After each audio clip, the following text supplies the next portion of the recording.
ایک گاؤں میں ایک باپردہ خاتون رہتی تھیں جن کی ڈیمانڈ تھی کہ شادی اس سے کریں گی جو انہیں باپردہ رکھے گا۔ ایک نوجوان اس شرط پر نکاح کے لیے رضامند ہو جاتا ہے۔ دونوں کی شادی ہو جاتی ہے، وقت گزرتا رہتا ہے، یہاں تک کہ ایک بیٹا ہو جاتا ہے۔ ایک دن شوہر کہتا ہے کہ میں سارا دن کھیتوں میں کام کرتا ہوں، کھانے کے لیے مجھے گھر آنا پڑتا ہے جس سے وقت کا ضیاع ہوتا ہے، تم مجھے کھانا کھیتوں میں پہنچا دیا کرو۔ بیوی راضی ہو جاتی ہے۔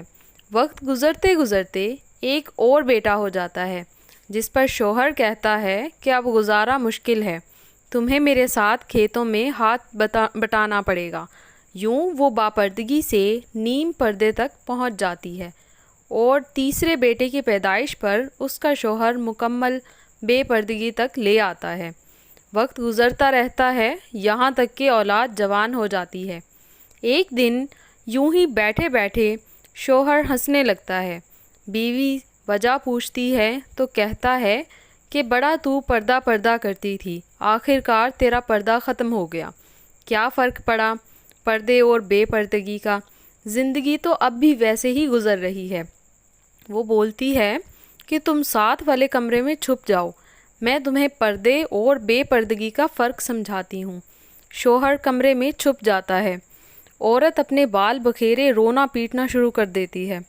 پہلے بڑا بیٹا آتا ہے، رونے کی وجہ پوچھتا ہے، کہتی ہے تیرے باپ نے مارا ہے۔ بڑا بیٹا ماں کو سمجھاتا ہے کہ اگر مارا ہے تو کوئی بات نہیں، وہ آپ سے محبت بھی تو کرتے ہیں، آپ کا خیال رکھتے ہیں۔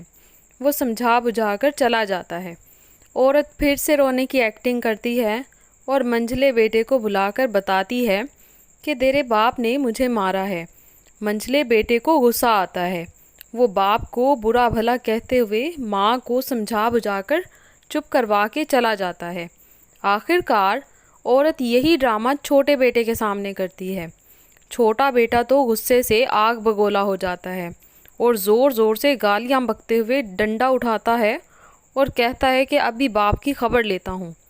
پھر عورت شوہر کو بلا کر بولتی ہے کہ پہلا میرے پردے کے وقت پیدا ہوا تو اس نے تیرا پردہ رکھا، دوسرا نیم پردے کے زمانے میں پیدا ہوا تو تیری آدھی لاج رکھ لی، جبکہ تیسرا جو مکمل بے پردگی کے زمانے میں ہوا تو وہ مکمل طور پر تیری عزت کا پردہ اتارنے گیا ہے۔